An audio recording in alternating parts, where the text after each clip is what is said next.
Well, this is a very exploratory paper for me. If I were 60 years younger, this would be my doctoral dissertation. This would be what I'm working on. But so I don't know how much more time I'm going to have to work on this, but it's, I think, where we are right now, this topic. And I am not going into the nuts and bolts of the particular problem. So, as I was saying, I am offering you an exploratory investigation, and I welcome your questions. First of all, the question, the title, "Do Posthumans Pray?" That's a come on. We would. It's like you used to when I would do conferences at Villanova on contemporary philosophy.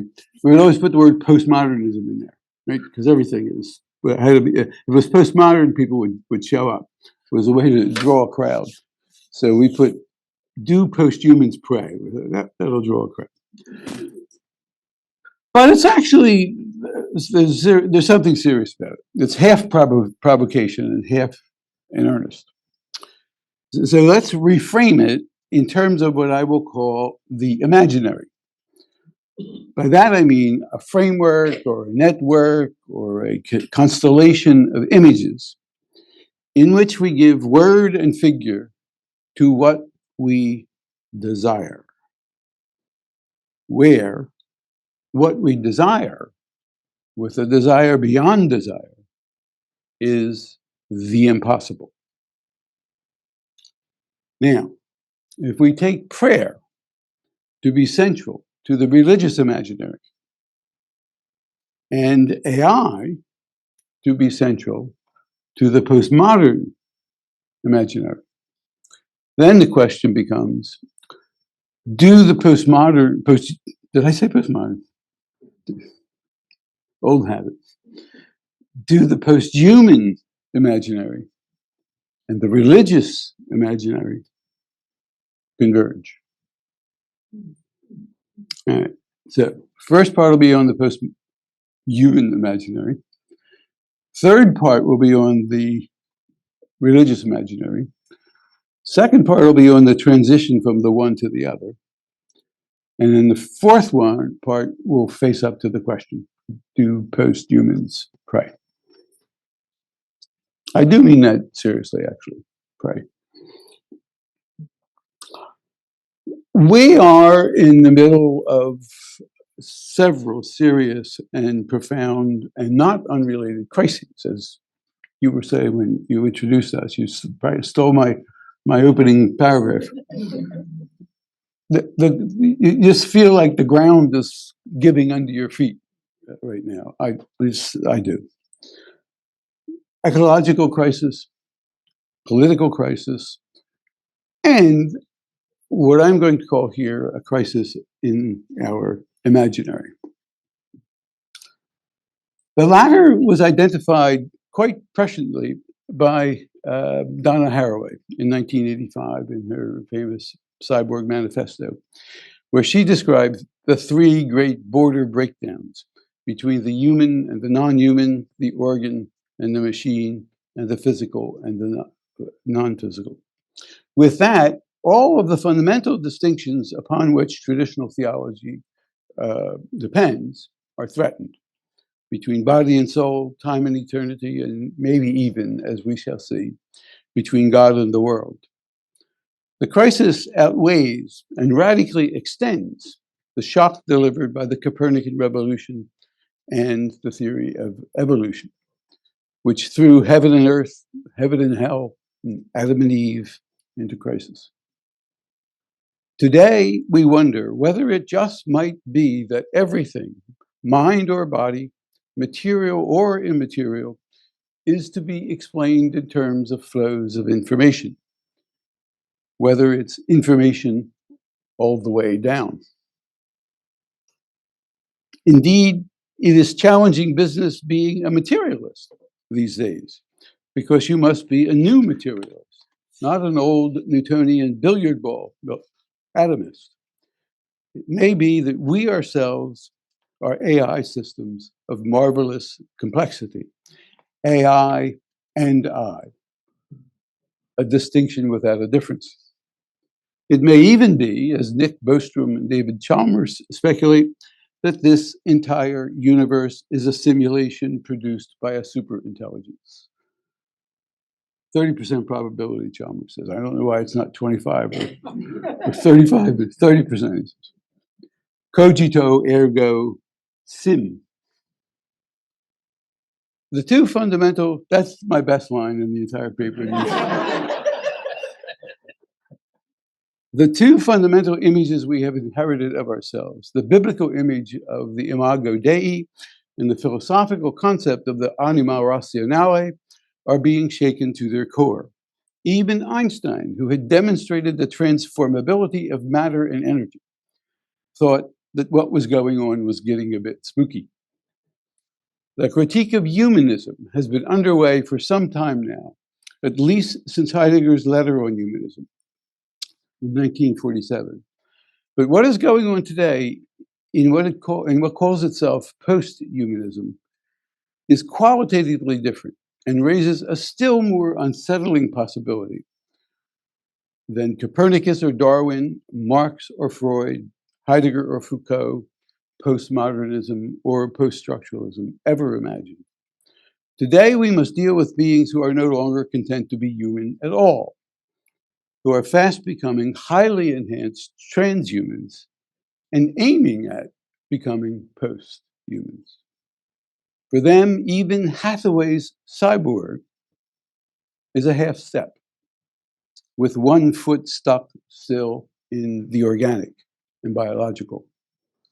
When she said she would rather be a cyborg than a goddess, she was advancing the cause of hybridity, not of transcending the organic altogether. In fact, she even now confesses up to having been raised a Catholic and still having some attachment to the sacramental and the bodies. The post-humanists urge us to imagine. So we are speaking of an imaginary, a dream, a desire. They ask us to imagine just how far this can go. What limit is there in principle to the development of artificial joints and organs and their integration with AI? Why, in principle, can we not engineer out sickness and disease and even aging itself? For classical theology, mortality is a part of the human condition. But for the transhumanist, aging is a disease to be cured, making use of advanced nanotechnology, genetic engineering, psychopharmacology, neural interfaces, wearable computers, and cognitive techniques, according to Reality Plus. Why, in principle, can we not engineer out the biological basis of conscious life? In principle. This is fundamentally a new problem for religion and impossible to imagine. A world haunted by increasingly uncanny creatures who would not have descended from Adam and Eve and do not need to be saved by Jesus. Cor Deus homo, indeed. What good would it do for God to become human in a post-human world?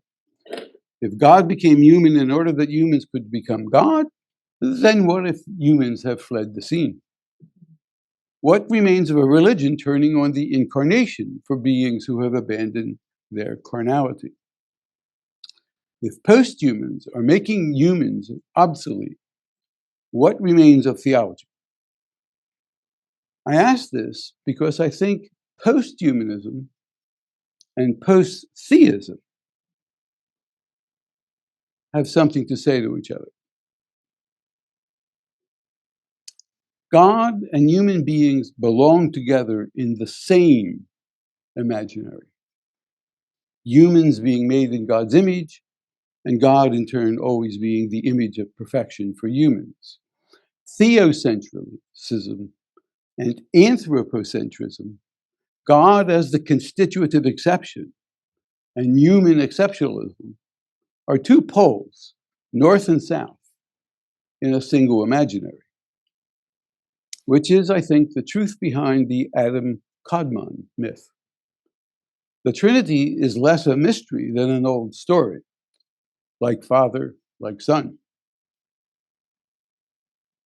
I could never have said that at Villanova. That would have been the end of the place. The formation of this new post-human imaginary calls for a new and bolder species of theologians. These new theologians must ask what religion would look like if, as Ilya Delio recommends, we think of religion and AI as collaborators. In collaboration, in which AI extends the reach of religion, and religion in turn gives AI a purpose. On her view, AI is not the problem, and religion is not the solution. It is only the failure of religion, as it presently exists, which tempts us to turn to technology to realize transcendence, and only the misuse of AI that opposes it to religion. She has a sort of Teilhard de Chardin thing going. Great woman. I don't know if you ever met her. You should.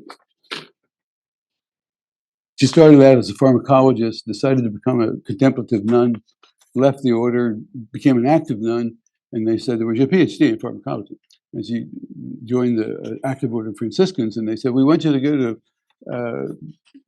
graduate school and get a PhD in theology. And she said, what's theology? Indeed, in keeping with Hathaway's border breakdown, why should we think that the organic and the cybernetic are stable categories to begin with? Why is artificial intelligence artificial? Maybe it is the nature of things. With the new CRISPR technology, science seeks to edit the genetic composition of the body so that we might never develop diseased organs to begin with. At that point, biology and technology are pretty much identical, because when we are recoding the biology, that is biology recoding itself.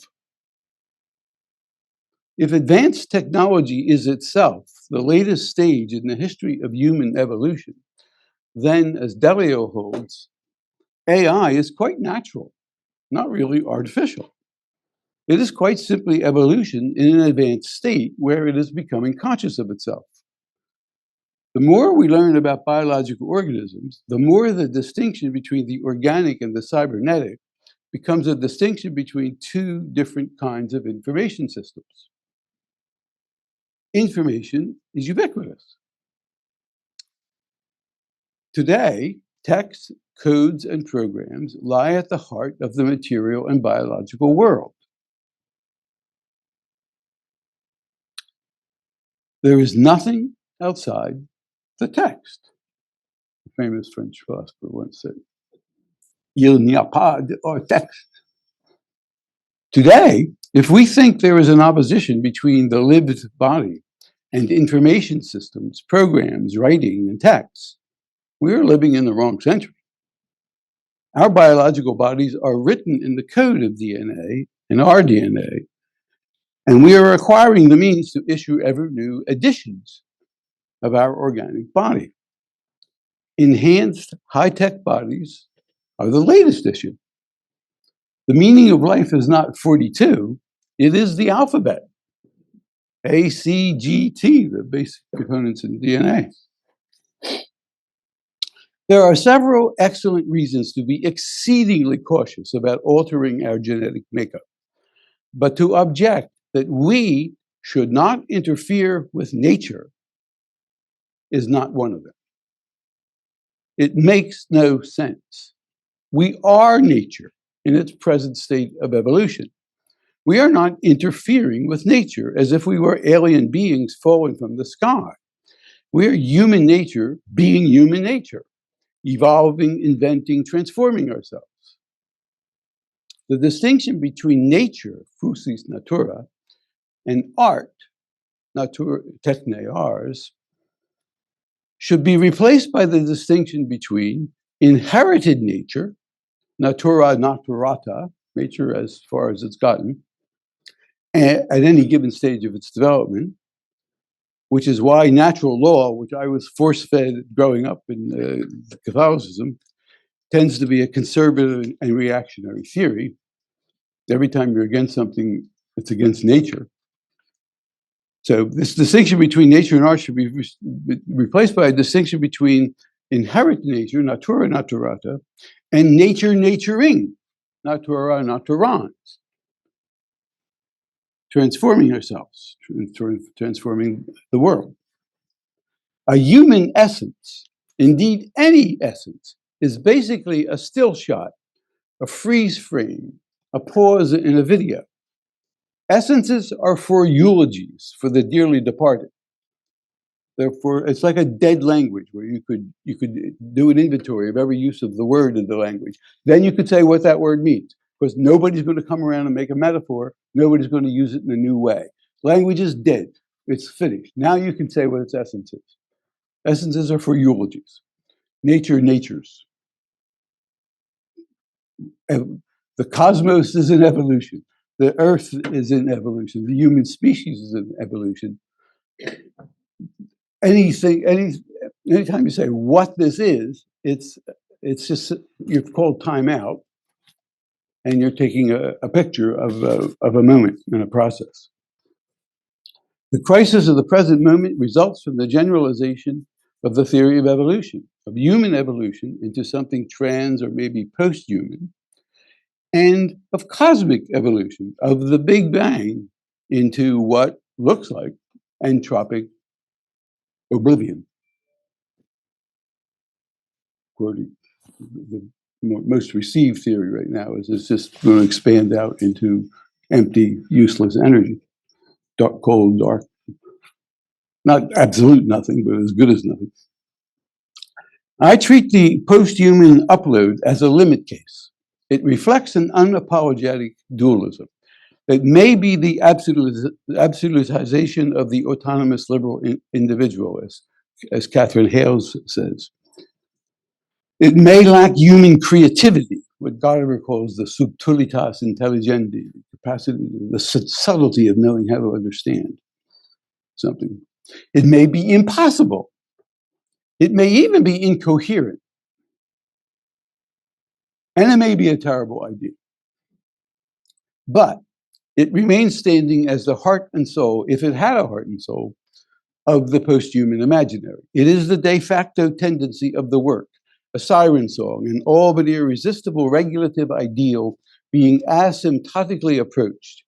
Even if it is impossible, it is always the impossible that we desire, even if it may not be desirable. The upload is the focus imaginarius of the post-human imagination. But the objection to it is not that it is against nature. Second part, the transition from the post-human to the religious imagination. However new the post-human imagination is, it is not absolutely new. Nothing ever is. To put it in Deleuze's terms, the post-human imaginary represents a repetition of the pre-modern imaginary. It's got an idea of an event as something going on in a set of cultural practices. And the event can be repeated, even though the cultural practices are different. So what is going on here in the post-human imaginary has gone on before. On the register of the imaginary, the uploaders share an old dream, the same post-biological desire as classical theology, of outsmarting death. O death, where is your victory? O death, where is your sting? That could serve as the epigraph for both Kurzweil, the singularity is near, when humans transcend biology, and the apocalyptic preaching of St. Paul. I think there are two closely related points of convergence of the post-human and the religious imaginary. First is with St. Paul in 1 Cor 15, which is, as the New Testament goes, a fairly articulate theological rendering. He's just writing letters, but that one, he was a bit of a theologian. And he actually speculates about the risen body because the Corinthians were mocking it. Corinthians, the elite, were mocking it. For the uploader, now here's the question. For the uploaders, the latest and greatest disease is death. For Paul, the last enemy is death.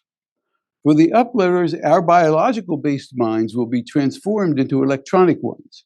For Paul, our wet, earthy, corruptible body, the soma psychikon, the animate biological body, that we slog around with in mortal life, will be transformed or transcended into a fiery, airy, incorruptible, celestial, spiritual body, soma pneumaticon.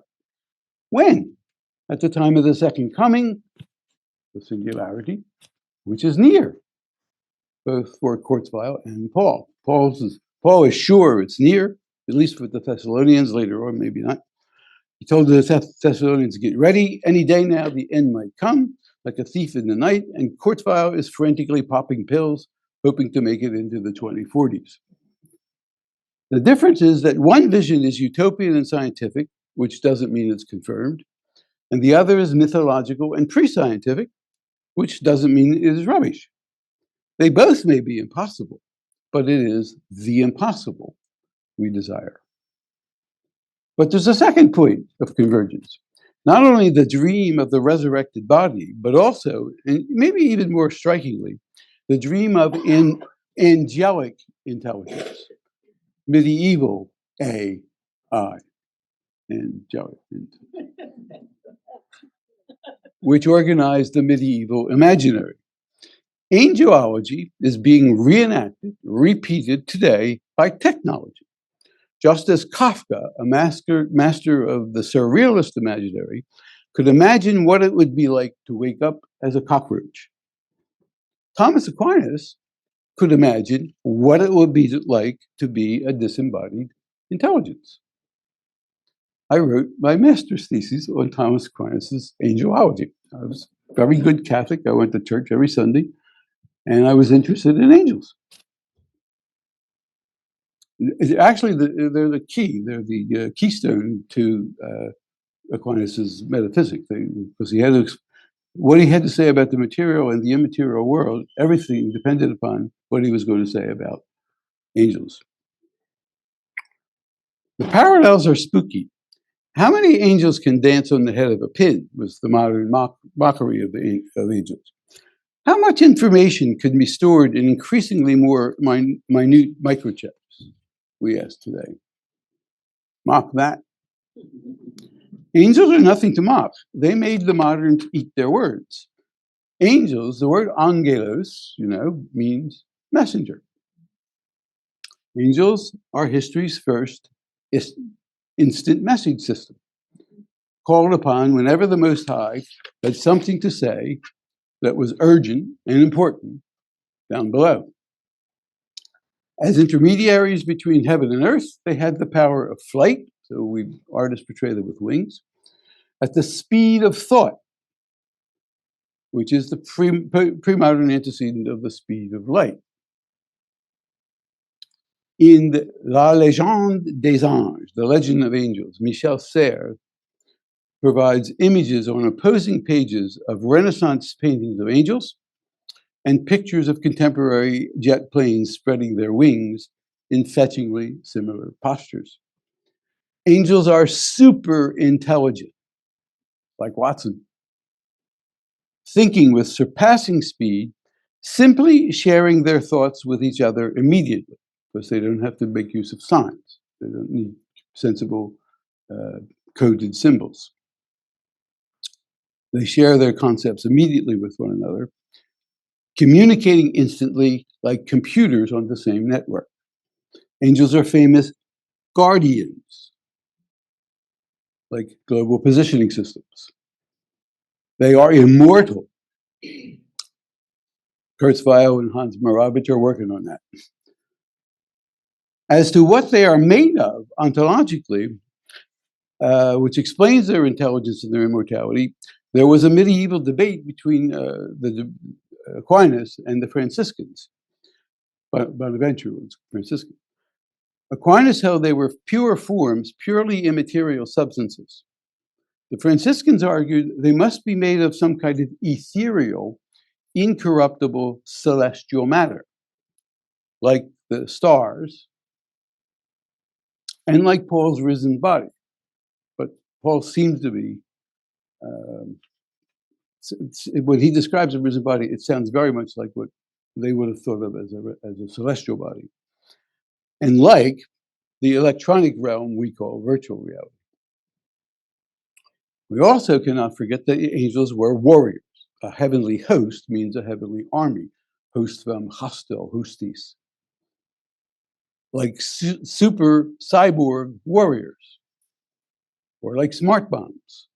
Streaking across the skies to slay deadly enemies with devastating accuracy by remote control like a deadly video game. That reminds us that there are also malicious spirits, bad angels, demons. The news they deliver is not good. Satan is disangelic, destructive conspiracy theories that threaten to undermine the whole social and democratic order.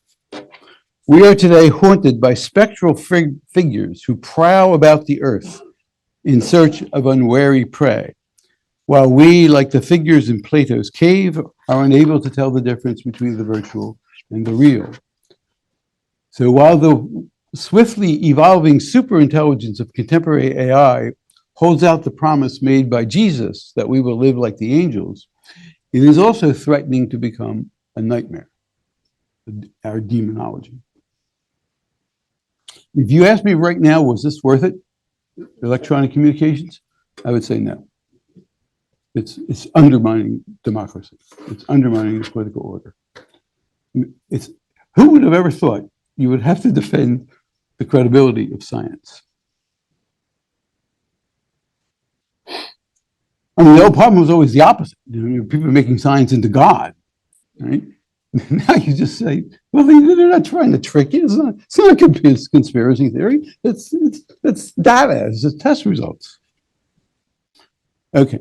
Third point, the religious imaginary. If the upload is the focal point of the posthuman imaginary, God is the focal point, the focus imaginarius of the religious imaginary. I take the name of God to function in an iconic register. You know, this goes back to a bunch of books I've written about the weakness of God and the insistence of God, etc. By this, I do not mean that we can speak of God only in iconic terms, as in classical apophaticism, but that the name of God itself is an icon, meaning that this name has theopoetic, not theological status. Never gets to the level of logos. It's an imaginative construction. That it functions as a focal image which organizes an imaginary and this is crucial to the idea of an imaginary, galvanizes a form of life, which makes for a radical apophaticism. That is to say, classical apophaticism is a way of praising. When you say that God is unknowable, classical apophaticism, you're praising God's eminence. Radical apophaticism, when you say you don't know something, it's because you don't know. You don't know if it's God, or you don't know if it's a flow of information, or what it is. Radical apophaticism is practically not knowing. It's actually like the distinction between the thing in itself in Kant and the noumenal. When he spoke about the noumenal, he knew what he meant. But when he said the thing in itself, he wasn't sure what he meant. That was genuinely unknown. Anyway.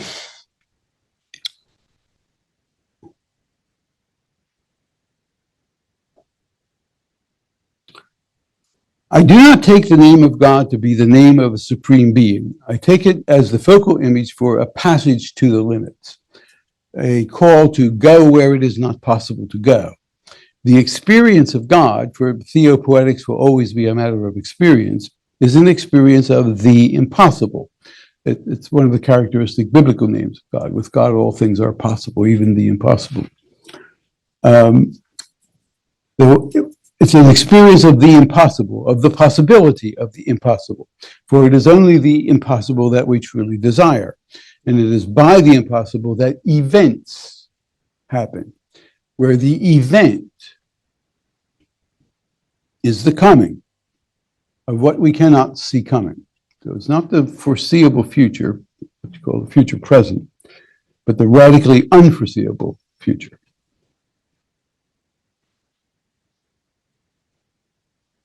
It's a promised threat. It's a poison cure. There's a blaze of light in every word, Leonard Cohen says. In Canada, we quote only Canadian theologians.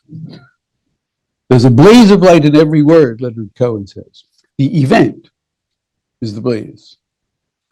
It's the spark of possibility that it throws off that seems impossible. It's not the soul and the body and the words the body. It's the word is the reality, and it throws off sparks. The sparks are the sparks of possibility, of a future, of an unforeseeable future.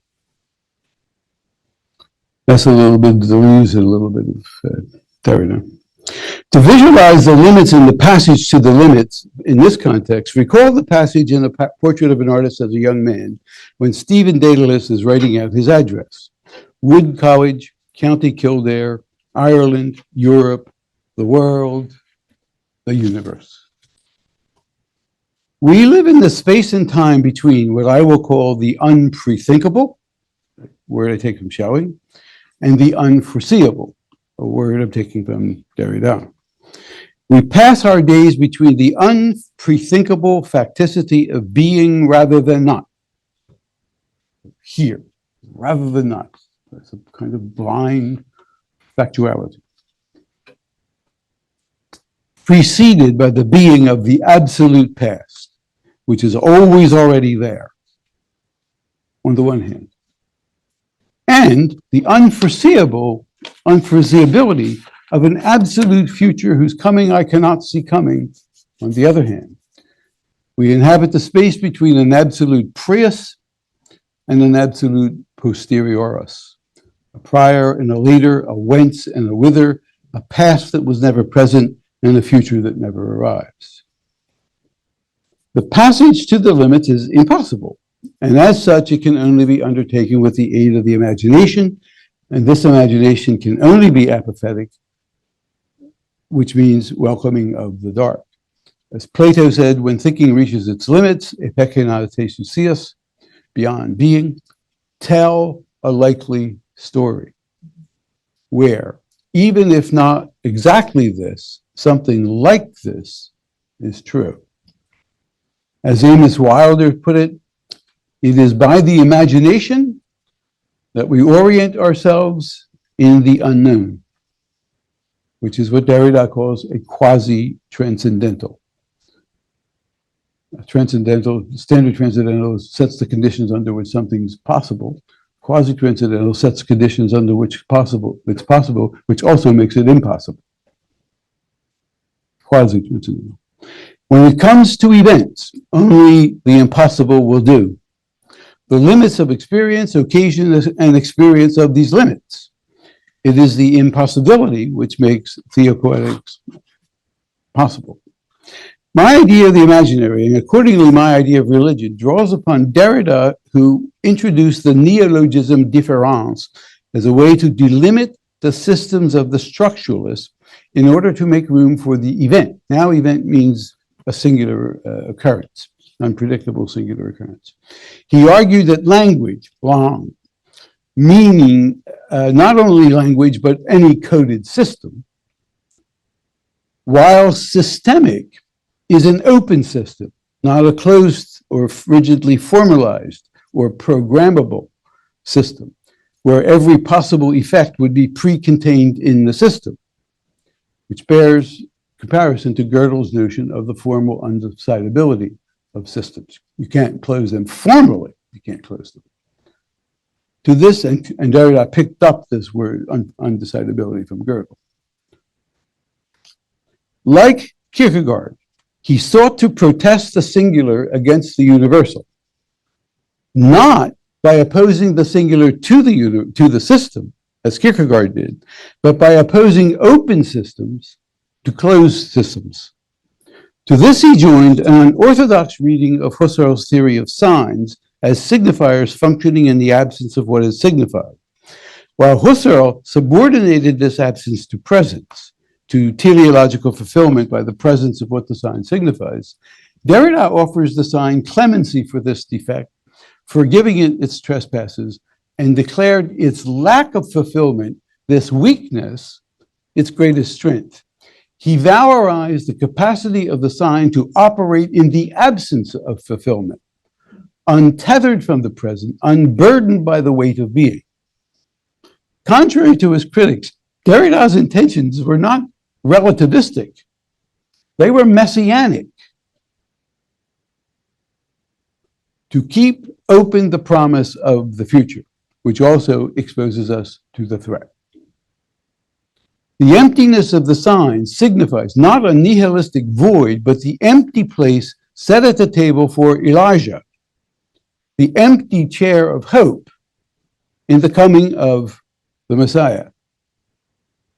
Derrida's messianic tone is not just an example of the event for him, it's its paradigm. It springs from his alliance, discontinuous but not entirely broken, with Judaism. His memory of God is a messianic memory. He grew up in a Jewish family in Algeria and went to the university to study philosophy, stopped practicing the religion. But it affected his imaginary. Messianic space is, he says, spectral space, disturbed by the ghost of les revenants and les arrivants, the ones coming back and the ones arriving. The name of God, like every name in deconstruction, has a blaze of light, which Derrida signifies by its ever constant, ever implicit, infinitival coefficient, the to come, venir. For Derrida, God is neither a real being nor an unreal illusion, but hyper-real, a spectral figure, a very Holy Ghost, a figure of an Uber, or au-delà, or a Pekina, of a post. The name of God is the name of a promised threat, an icon of the unforeseeable, of the undeconstructible, of the unconditional, of the possibility of the impossible, in short, of the event. I further link, and now I'm going very fast. This is an extensive analysis that I'm just summarizing. I further link Derrida's messianic imaginary to what Heidegger called the open. The open is not horizon, not even the horizon of all horizons, but the field in which any possible horizon would be inscribed. The final posture assumed by Heidegger is what he calls openness to the mystery, which for Derrida is where we would be led by messianic openness to the unforeseeable. Heidegger's path of thought leads to a poetics of the world, of the worlding of the world, of what he calls the Vielfalt, heavens and earth, divinities and mortals. But Heidegger was spooked by the famous picture of the Earthrise, taken by Apollo 8 in 1968. He was completely spooked by that. It was uprooting for him. And of course it is uprooting, because it signifies, it's an icon of a deep shift in our imaginary. But as Heidegger could not see, or would not let himself see, this uprooting is on the way, unterwegs, as he himself is always describing, unterwegs, on the way to a new poetics of the open, to an openness, to a cosmic mystery, not confined to the Schwarzwald, not defined by his Hölderlin Vielfalt, maybe not a Vielfalt, but a Vielfalt, a multifold. Okay, now, do posthumans pray? To get started with this,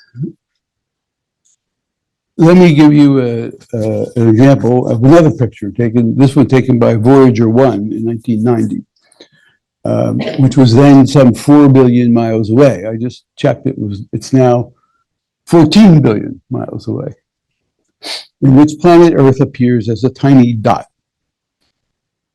which led Carl Sagan to comment, and I'm sure you've all heard this, but just in case somebody didn't, I'm going to read it. And even if you all heard it, I like it, I'm going to read it again. Look again at that dot, he says. That's here, that's home, that's us. On it, everything, everyone you love, everyone you know, everyone you've ever heard of, every human being who has ever lived out their lives. The aggregate of our joy and suffering, thousands of confident religions, he says. Ideologies, economic doctrines, every hunter and forager, every hero and coward, every creator and destroyer of civilization, every king and peasant, every young couple in love, every teacher of morals, every corrupt politician, every superstar, every supreme leader, every saint and every sinner in the history of our species lived here. On a mote of dust suspended on a sunbeam. There is perhaps no better demonstration of the folly of human conceits than this distant image of our tiny world. To me, it underscores our responsibility to deal more kindly with one another and to preserve and cherish the pale blue dot, the only home we've ever had. Now, notice both what Sagan is saying, setting our earthly lives in a cosmic perspective, which we've been unable to do before modern technology. On an obscure planet in a vast universe. But notice also his tone, his voice, awe and reverence, a sense of something sacred, maybe. Fragile, precarious, present planet. A homiletic voice about the folly of mankind, the humility of the human condition, the need for human kindness. And why not say it? A prayerful voice. This sounds to me like a meditative prayer in the presence of a great mysterium.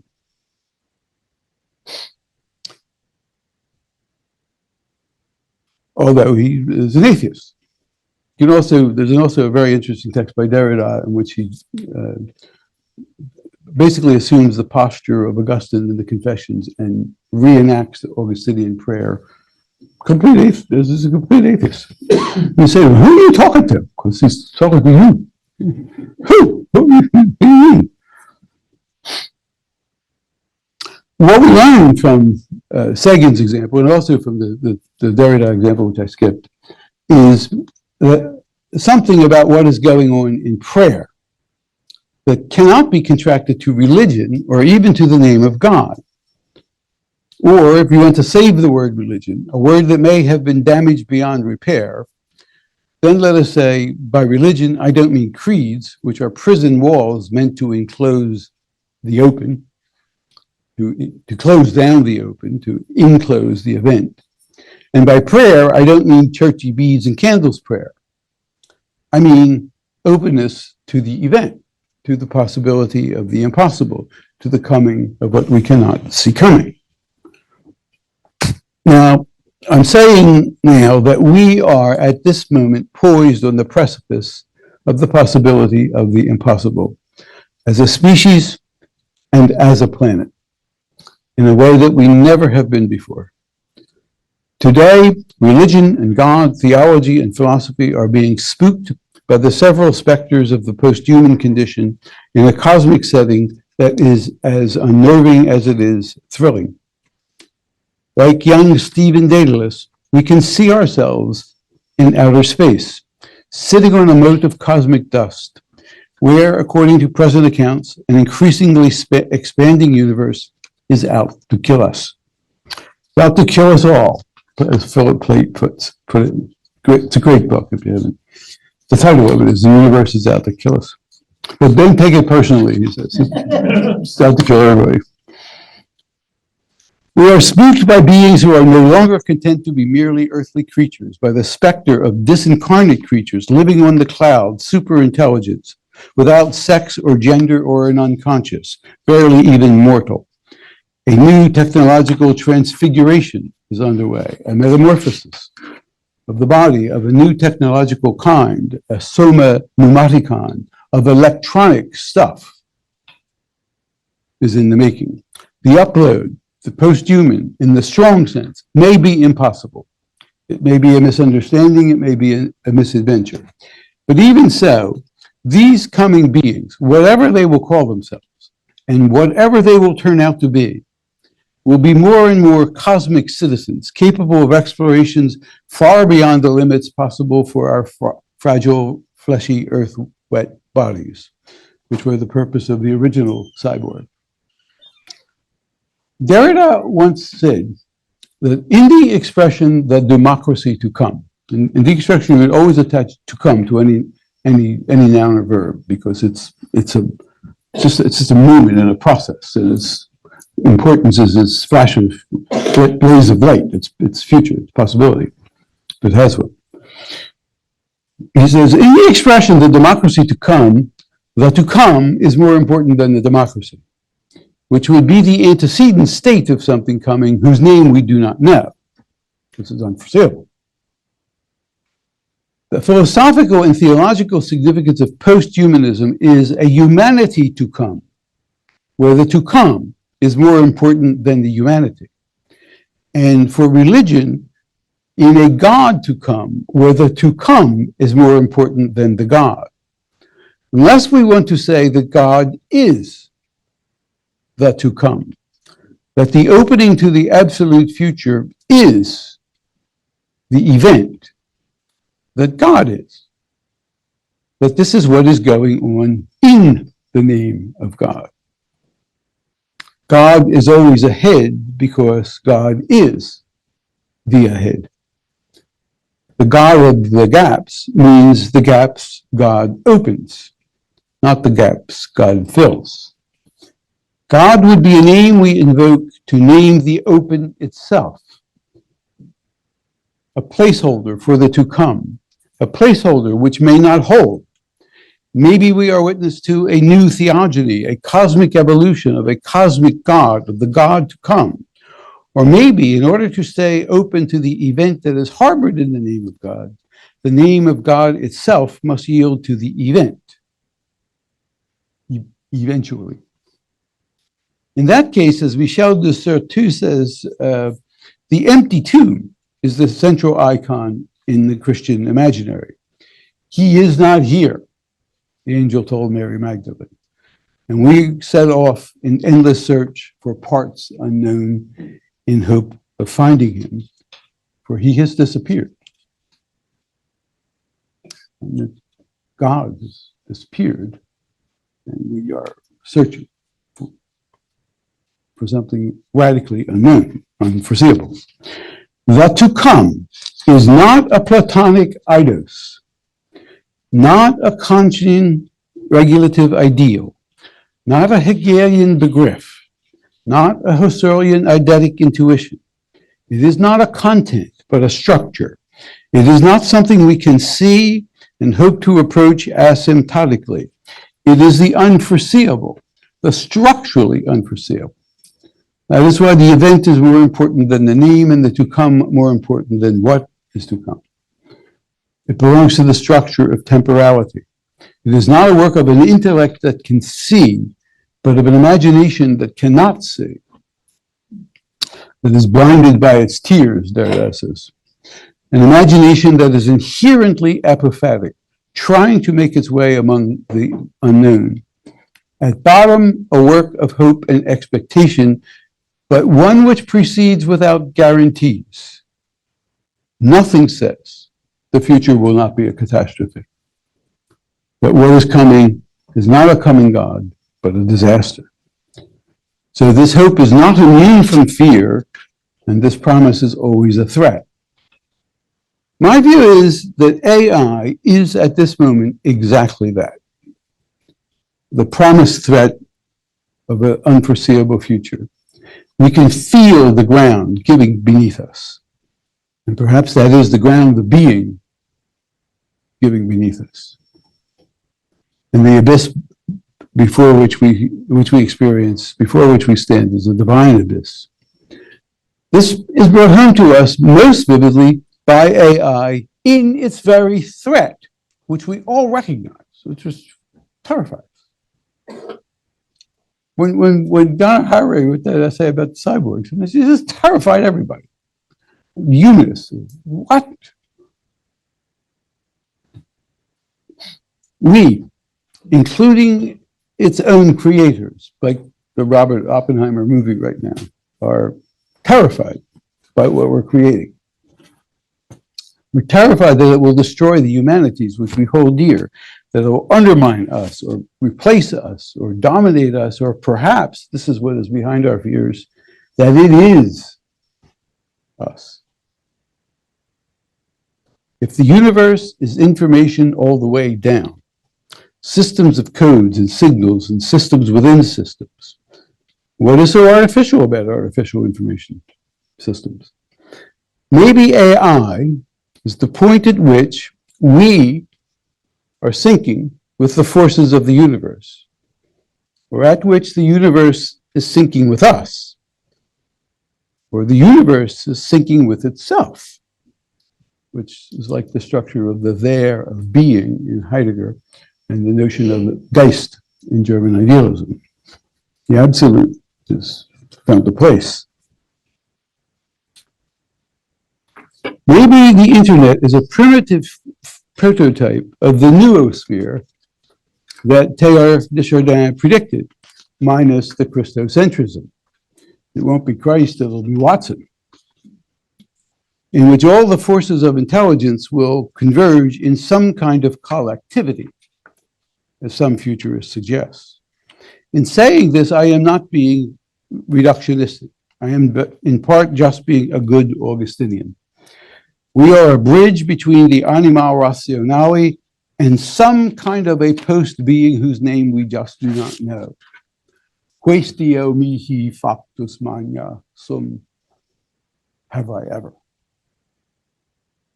I am not saying we are just machines. I don't think machines are machines, that things ultimately work mechanistically, or that nature is a machine. I think we are dealing with systems. And the question is whether they are closed or open systems, meaning systems in which there is an irreducible chance, element of chance, an aleatory or random open-endedness, a play, a genuine unforeseeability. The menace, I think, is not the system, because nothing happens without systems, but the closed system, the program in the strong sense, which represses the unprogrammable and closes off the future. The danger posed by the new CRISPR technology is that it threatens to take away the aleatory, the play of the unknown in the genetic pool. We stand on the threshold of an unnerving and radically new way of thinking about ourselves and our place in the cosmos. We're pushing the passage to the limits, past its present limits, past the limits imposed upon us by religion and science, where religion means supernaturalism and science means the old Enlightenment and transcendentalism. What is opening up before us, like it or not, has us deeply excited and filled with anticipation, and no less terrified and filled with anxiety. AI is the dangerous supplement, the pharmacon, de-gift, the poison cure. What will survive, I think, I hope, I pray, is the poetics. Religion is a form of poetics, by which I do not mean aesthetics. If it is to survive, if it is worthy of survival, it needs to clear its head, to drop the distinction between the natural and the supernatural in all of its forms, which is a form of mystification, and replace it with the distinction between the prosaic and the poetic. Before the prose, the poem. And in theopoetics, we add, for as long as there is poetics, there is prayer. Whether or not it will bear the name of religion or use the name of God. Not prayer book prayer, but prayer as in an unprotected openness to the mystery, to the mysterium tremendum et fascinans, which is reducing us to prayer.